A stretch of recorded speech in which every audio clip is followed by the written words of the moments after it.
Okay, here's the economics section of BUAD 101, clearly, as it shows there on the slide.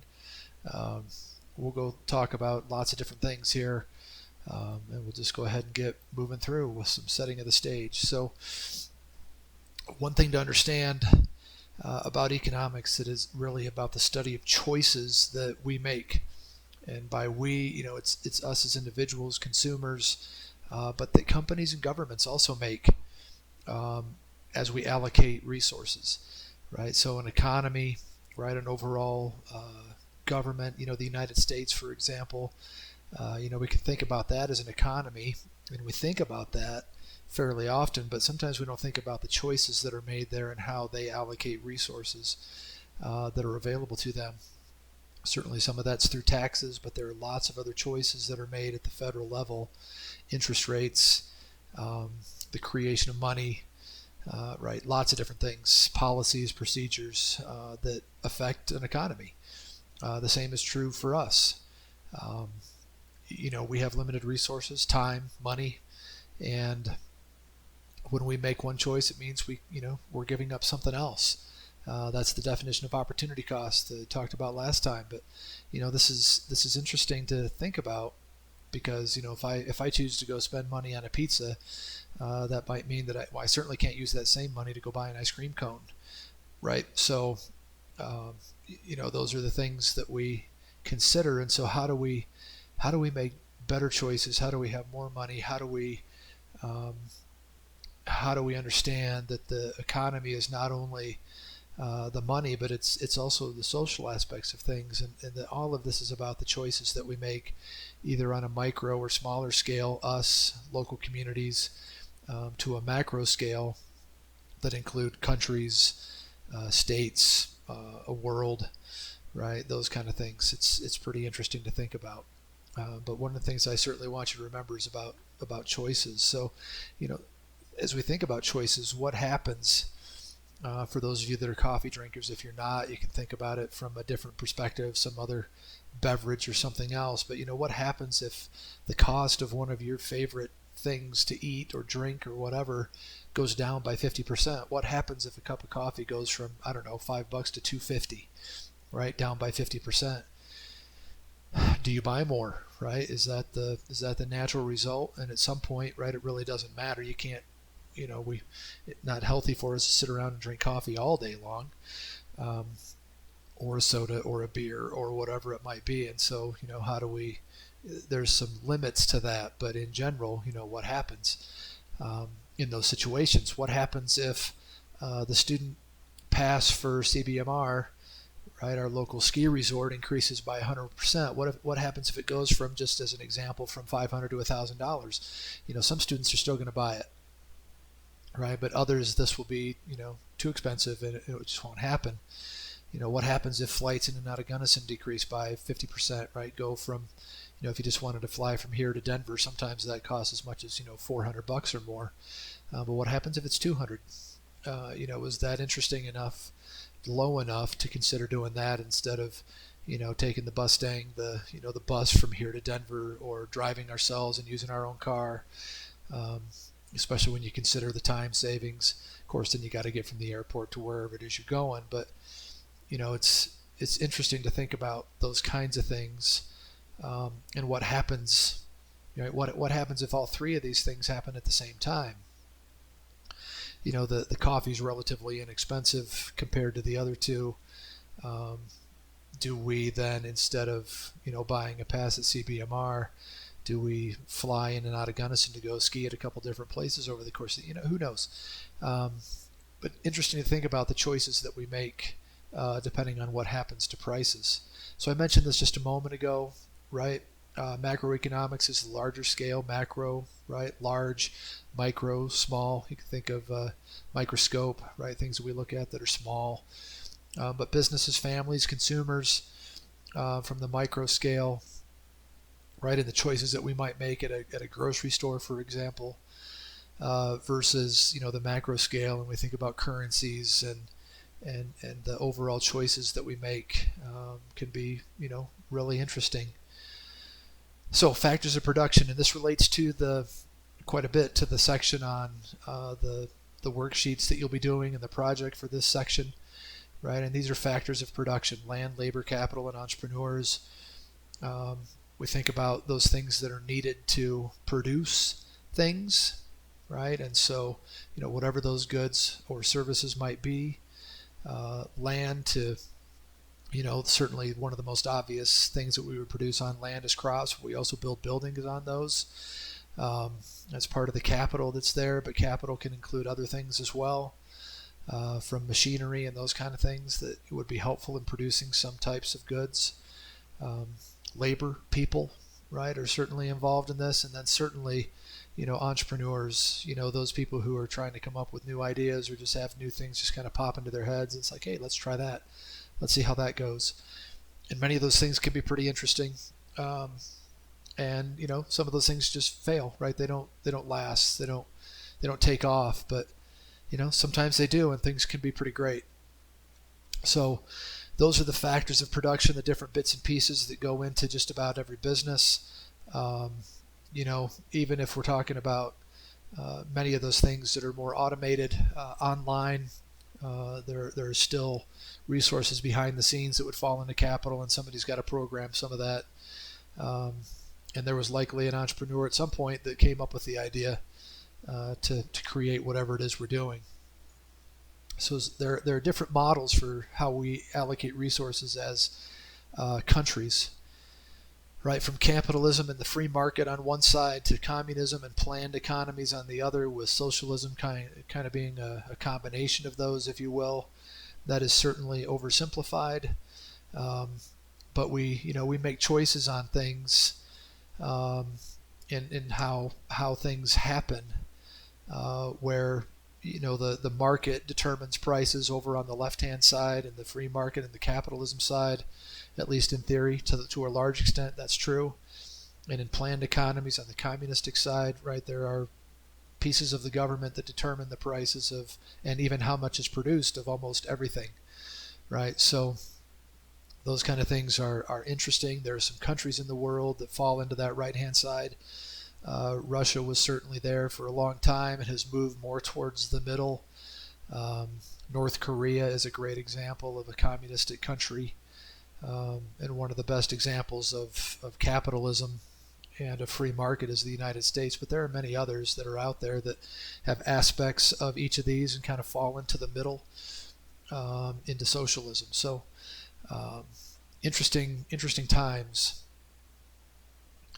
right? So private enterprise, free market systems, right? This is an economic system, and I talked about this a little bit already on the other slide, but that rewards businesses for their ability to perceive and serve the needs and demands of its customers, and prices are set that way.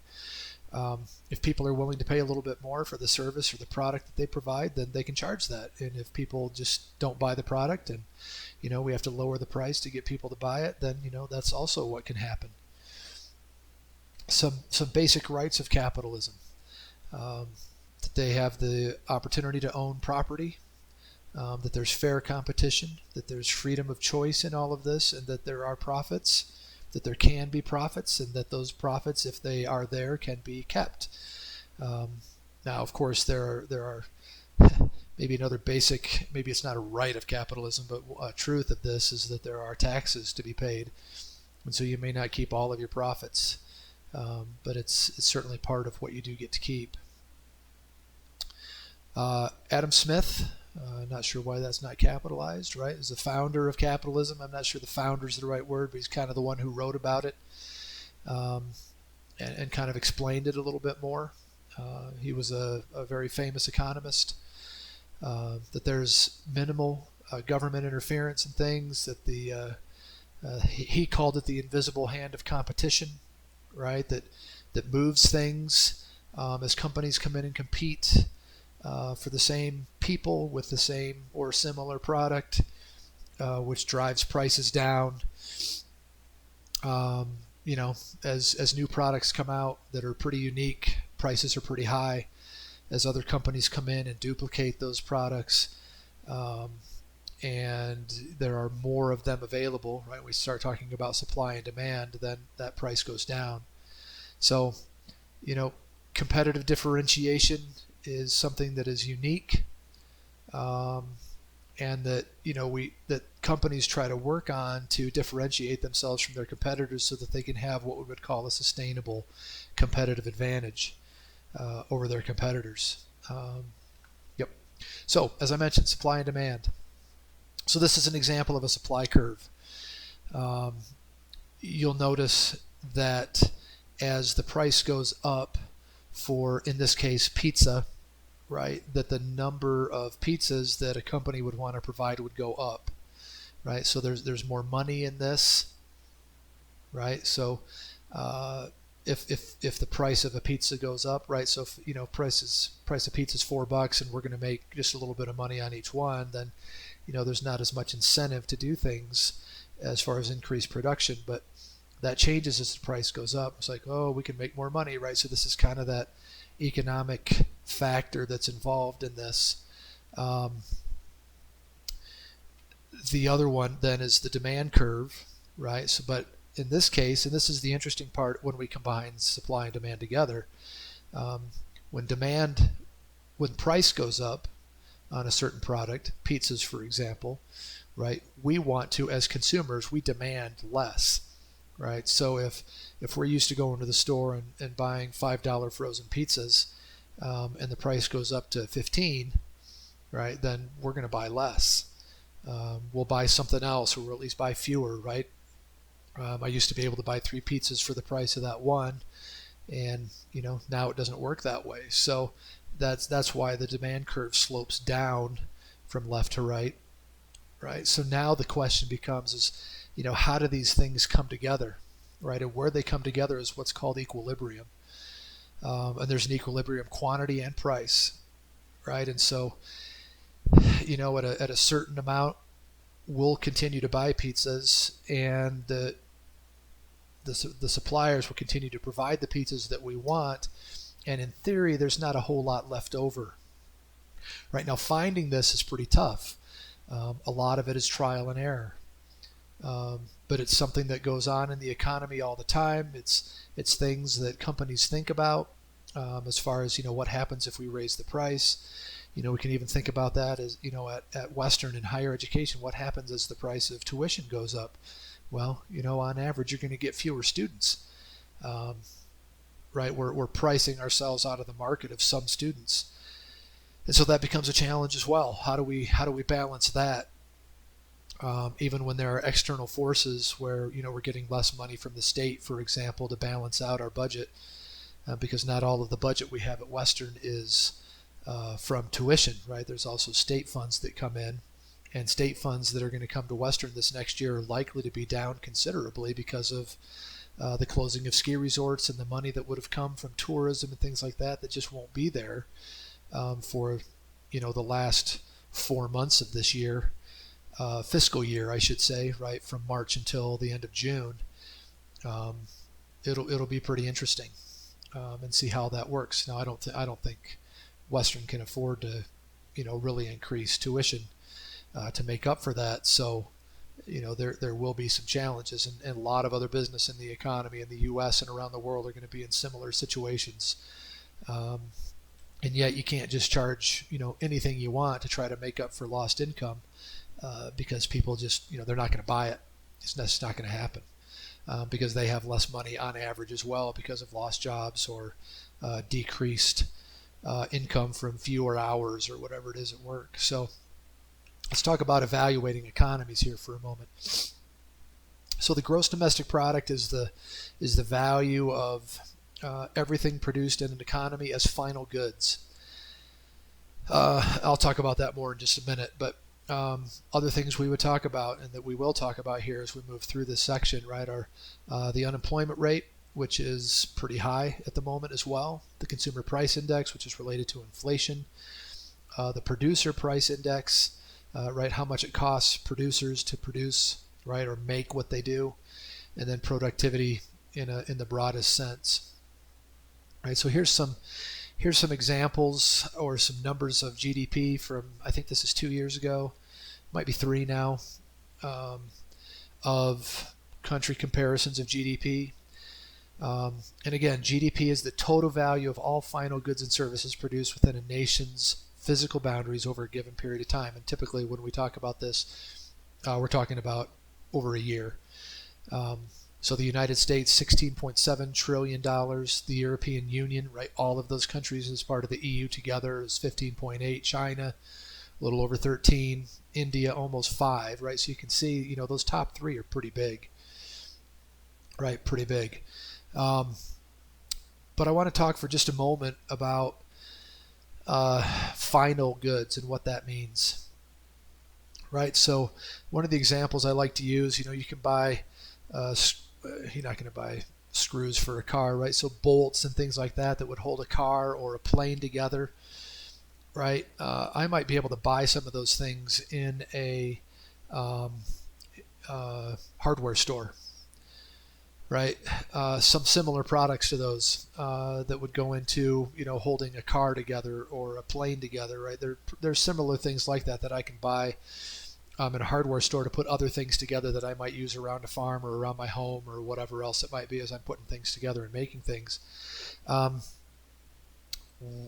When those bolts go into an airplane or a car, those bolts are not considered final products. The car or the plane that is built is what is considered that final product, right? However, when I go buy that same bolt at Ace Hardware, that is a final product, right? So it just depends on where it's sold, who it's sold to, or what company or individual it's sold to, right? So when things get sold to Ace like that and they're sold there, those are considered final goods. When they're sold to Boeing or Ford or Chevy or Toyota or whoever, right, those things are not considered final goods until that vehicle or that plane or whatever it is sold.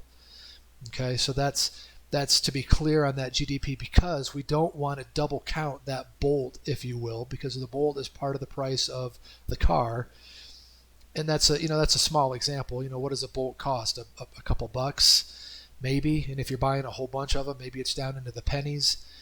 But there are other examples of this where, you know, we're trying our best within the economy not to double count the sale of those final goods, or the goods that are intermediate goods, right? We don't want to count those twice, right? So, and then productivity over there on the left, right? This is talking about the inputs, and then, you know, talking about how that's produced, right? So that's the inputs that go into producing something, and then that final cost related to GDP. Then unemployment. And there are 4 different types here that you can read for yourself. You know, we are certainly in the cyclical side of things right now, and probably the frictional side of things right now. There are some seasonal things that go on where those who work at ski resorts might be out looking for something different. I know individuals who have gone back and forth between working in they'll work at a ski resort in the summer and work in a park or a restaurant in someplace else during the off season. You know, so, you know, those kind of things happen as well. But, you know, all of these things are part of employment and unemployment, and we only count those individuals in unemployment numbers who are actually, you know, wanting a job, searching for a job. You know, we don't count retirees, we don't count kids. We don't count those people who may not be able to work because of health or physical reasons, or other physical reasons, I should say, right? So, you know, you've got to be looking for, or maybe you just got so much money you don't need to work, right? Not an issue for me, and for most of us, I don't think. But, you know, that's part of how this works, is how those numbers are calculated, right? So measuring price changes. Everything from deflation, where prices are going down in an economy, to hyperinflation, where things are going up quickly. Okay, so as we think about some of these things, it's interesting right now where we actually see some deflation. Right, think about gas prices right now have gone from upwards of $3 and more, depending on where you are in the country, to I've seen things on Facebook, for example, where prices are around $1.50, maybe even a little less. We've dropped down to $2.09 here in town, in Gunnison. You know, so that would be considered deflation. We may have the slowing of price increases. So prices are still going up, but they're not going up as quickly as they were before. So that's what's considered disinflation. Inflation is just a kind of a steady upward trend in prices of goods that we would buy. And typical inflation in the U.S. is anywhere in 2, 3, 4% per year. But then there's places and times where we've seen hyperinflation where prices go up drastically. 50% in a time frame of a month. So you consider if maybe you're selling bread, right? And it's $2 a loaf, and in January it's $2, in February it's $3, in March it's $4.50, in April it's $6.75, right, on and on, right? And the next month it's $10, and then it's $15, and then it's $22.50, right? So things happen like that, and money becomes, because they try to print more, if you will, make more money to stay up with the increases in prices. Money becomes almost worthless, right? A drastic example of that after World War II, Germany's marks were worth almost nothing, and people used them to put on their walls, right, as wallpaper. Really interesting how that happens. And we've seen periods of inflation, hyperinflation like that in Mexico and Japan, other places. Typically, these are less rich countries, if you will.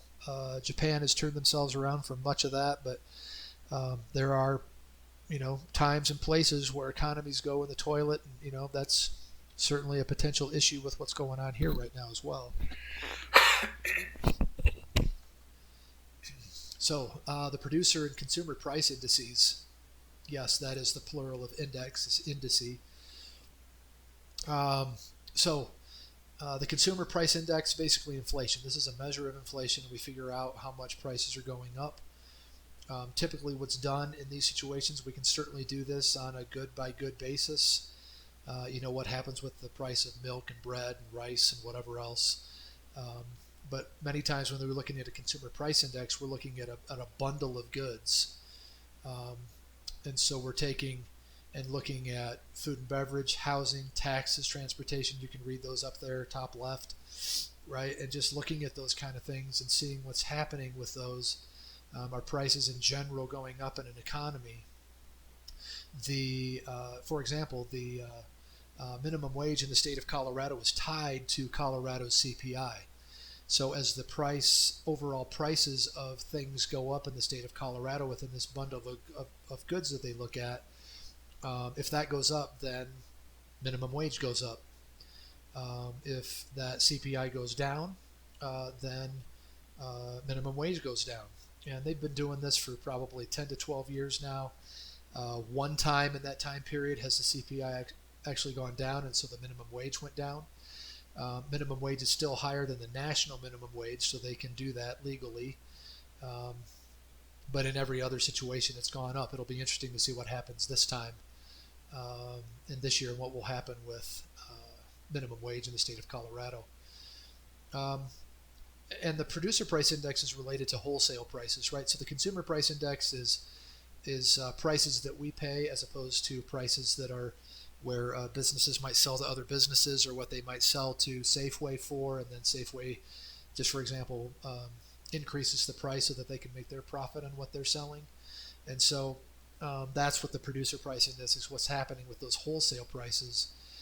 You can think about that a little bit if you'd like, for what prices might look like at a Costco, some big box store like that, versus a smaller, chain type place like a City Market or a Safeway, for example, just thinking about food.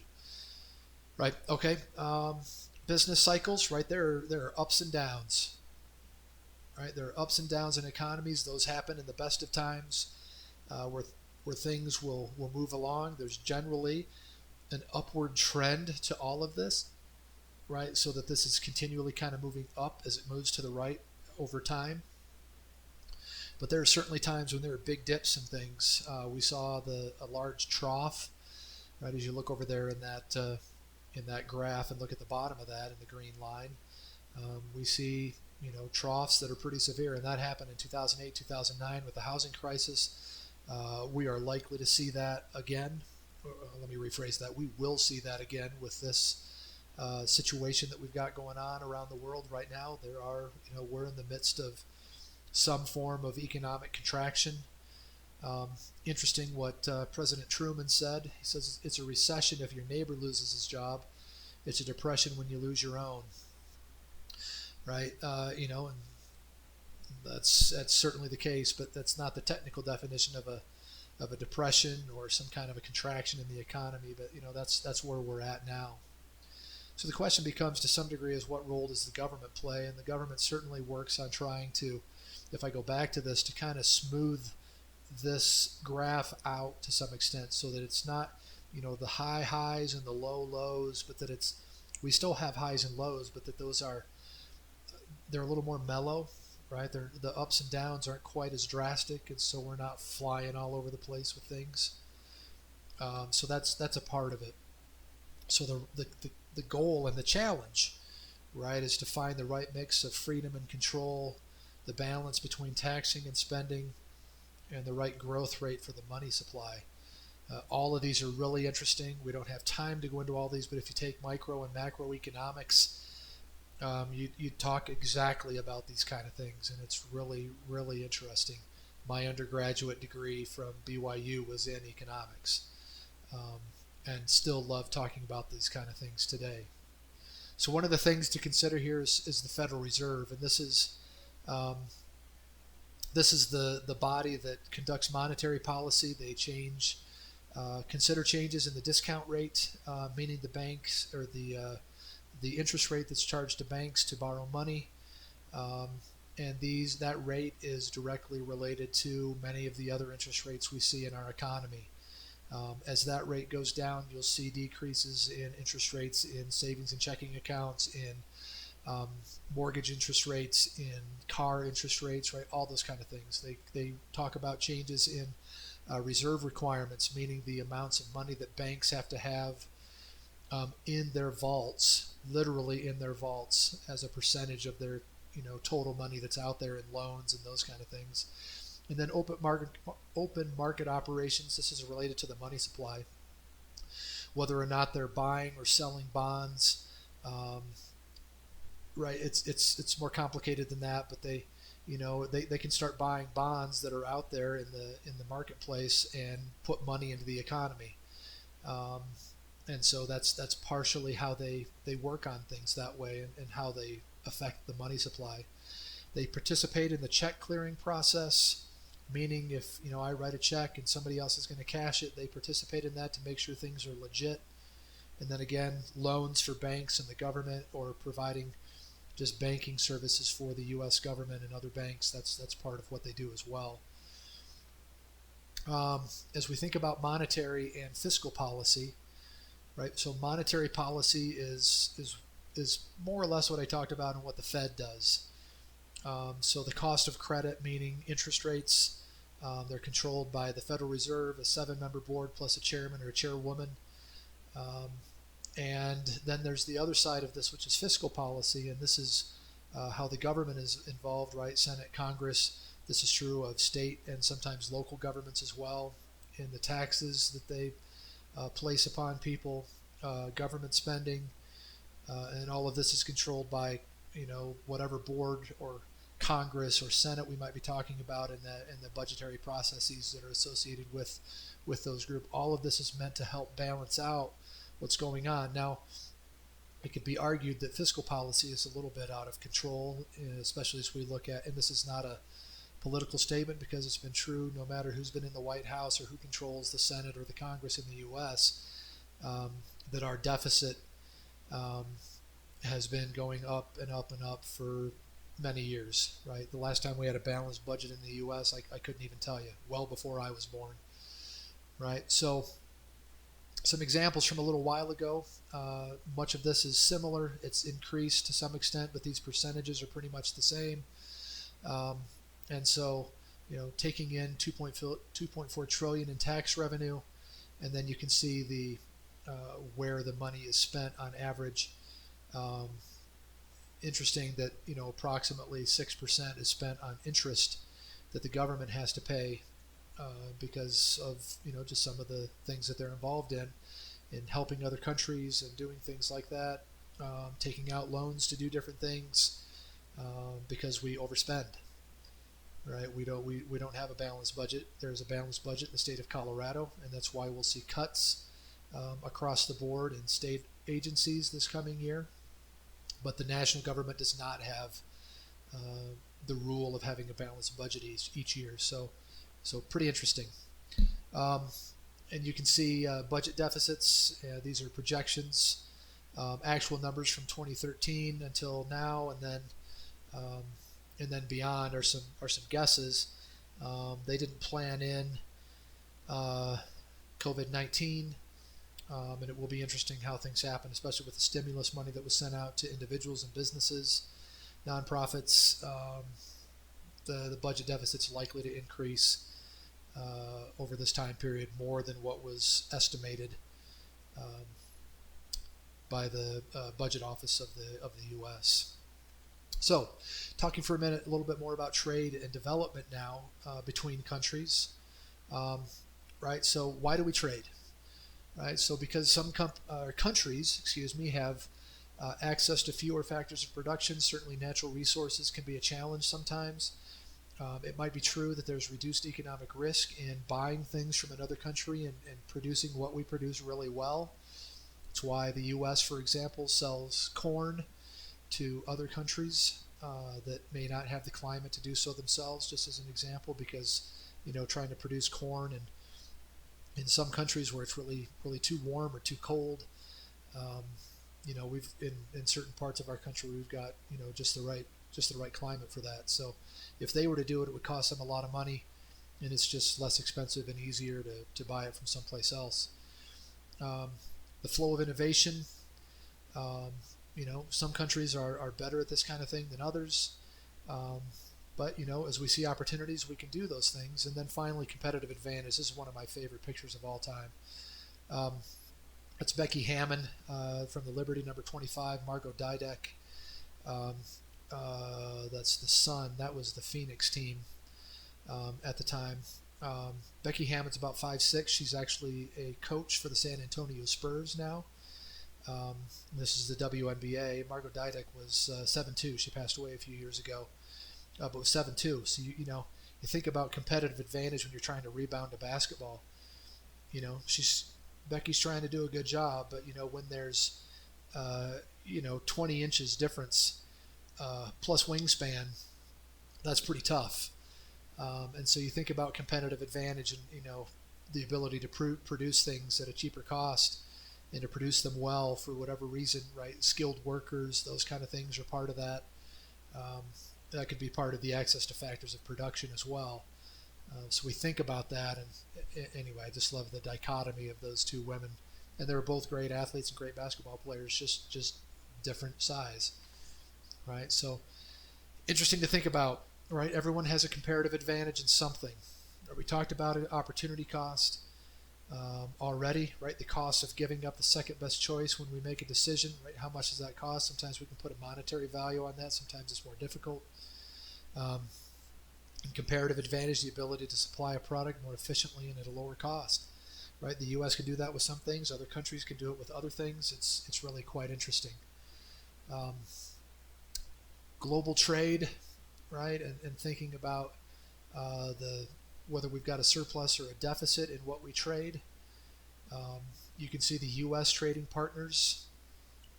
We have a surplus with those, let's see, that's 6 countries on both sides, right, and deficits with some others, right? Interesting. I mean, we've got Mexico and Canada. That's part of NAFTA, the North American Free Trade Agreement. That'll be on another slide here in a moment. And that's probably why those two are there more than anything else. Part of that is U.S. countries going to those, U.S. companies going to those countries. The others just because some of these other countries produce things that we have an interest in.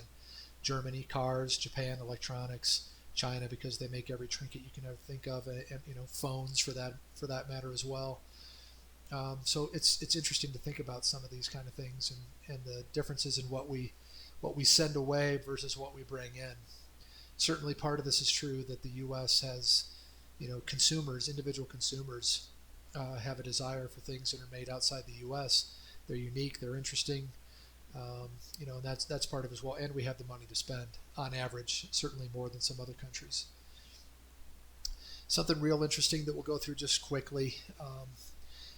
You can look through this and see if you know the name of the currency in the other country or the country that's listed here. So what is the name of the currency in China? Right, that's the yuan. The England, you probably know that one, right? That's the pound. The EU, you probably know that one as well, right? The euro. India, we get into some of these where you may not know, right? The rupee. Iran, it's the rial. Israel is the shekel. If you've read the Old Testament or something like that, you might have gleaned that, but may not, retain that. Japan is the yen. We had some yen not all that long ago in our pockets before all this got going. Mexico is the peso. South Africa is the rand, and South Korea is the won. Right? Interesting, right? Not part of a quiz or anything like that we'll do with the class, but it's interesting to know the names of currencies in other countries. But as we talk about exchange rates, right? If we have a strong dollar versus the euro, meaning that I can get 1.2 euros for my dollar. We have a tendency for U.S. travelers to go to Europe. American firms that set up or keep European operations and Europe are exporters of goods, right? They're trying to sell to us because our money's worth more. If it's the other way around, where my dollar only gets me 75 cents, right, or 0.75 euros, they don't call them cents over there, right? But we get European travelers coming here, right? It's cheaper to come here. European firms with American operations, and then we become the exporters because the euro is worth more than the dollar, right? So, we think about this all the time. The relationship between currencies changes every day to one degree or another, and it's a pretty interesting thing as well. We think about barriers to international trade, right? So socio-cultural differences, economic differences, political and legal differences, right? Certainly communication, religions, business practices, all those kind of things can create challenges. Economic differences in exchange rates, right? So the money that's there, populations, income in those countries. Another one we could toss into there would be the level of skilled workers that are there, depending on what we need to produce whatever it is we're producing. Infrastructure, that's kind of part of that. And then political and legal differences, right? Political climates, legal differences, whether a bribe is, in some places around the world, a bribe is, not even, I don't know if it's illegal or not, but it's certainly expected, right, to do one thing or another. And things are just different, right? And so as we're thinking about setting up trading with another country or setting up a business in another country, these kind of things can be a challenge. Trading in, both sides of that. Sometimes there are trade restrictions that are put in place. Tariffs are essentially taxes that are placed on goods that come from another country and to the U.S., for example. This happens both ways. And so, there's a tax that's associated with bringing in Cuban cigars or Russian vodka or Swiss chocolate or German automobiles, whatever. And so the U.S. government takes a portion of that. Quotas, when we set, a limit on what can be brought in. You can only bring in 100 Lamborghinis to the U.S. I don't know, right? Whatever the number might be. But there could be those kind of things. Embargoes can be set in place where there's a total ban on something coming in. We have an embargo on goods from North Korea coming into the U.S. We've had things like that with an oil embargo back in the 70s with Iran. All sorts of things like that, right, that are pretty interesting. So, most of the time that's because we have disagreements with other countries, less about the product and more about the politics of things. It can be used as a tool, and has been, both appropriately and probably inappropriately. And then there's voluntary export restraints where, we limit what we'll send to another country. We do that on purpose. Many times these are part of agreements. Um, so we don't, so the country doesn't set a quota, right? We talk together and mutually come up with these restraints on trade, right? Just a couple of quick trade organizations that are out there: the WTO, the World Bank, the IMF. That is not the Impossible Mission Force, right? That's the International Monetary Fund. Not talking about Mission Impossible there. Um, but those are part of organizations that countries join and trying to make sure that trade is fair, that poorer countries can be involved in some of this and get what they need, with instead of just kind of being left on their own. Right, so those are pretty interesting. And then I mentioned NAFTA, right? Trading blocks and common markets. The European Union is a common market, basically like the U.S. to some degree. Um, Getting across borders is easy, um, relatively speaking, right? And then NAFTA has been around for a long time. They've reworked some of those agreements over time, but it's pretty interesting, right? So just kind of finishing up here, as we think about the gap, right, relies on contract manufacturers from 50 different countries to produce their products, right, to product their products. I have to change that one. Sorry about that. Right, Apple uses contract manufacturers to produce their iPod in China, right? It's well beyond the iPod now, right? The phone, the iPad, they work on all those kind of things, and so they outsource, what they're doing. And there's certainly different degrees of safety with doing these different things. I can just simply license a product to be used and sold elsewhere. McDonald's does this to some extent. They could also call that franchising in foreign countries, right? We don't know that that's a McDonald's except for that big M up there in the picture, right? The rest of it's a language I don't understand. Um, I can also just make products and sell them overseas, right? We give them to use a different company overseas to sell the products that we produce. Um, Again, franchising can be done, but there also is direct investment where I just go over and build my plant and do whatever I'm going to do over in a new country. And licensing is pretty easy, because I sell my product to this other company, and then they sell it for me. I've already got my money. Franchising is kind of in between that, and the direct investment. I've got all the risk. Because if it doesn't go well, I'm the one who's out that money, which is exactly what this graph shows, right? I have lower risk on one end, but I also have less control. I have more control on the other end, but I also have higher risk. And you can see that exporting is also a part of this. Okay. So finishing up, I like doing this one. This is interesting. So do you know where the firm that ultimately owns each brand is headquartered? So where is Nestle Quick headquartered? Right? Switzerland. How about Nokia or Nokia? Okay, that one's in Finland. The Jag, I've heard it pronounced Jaguar and Jaguar. Right, that's actually in the U.S. now. Michelin, that's France. Shell,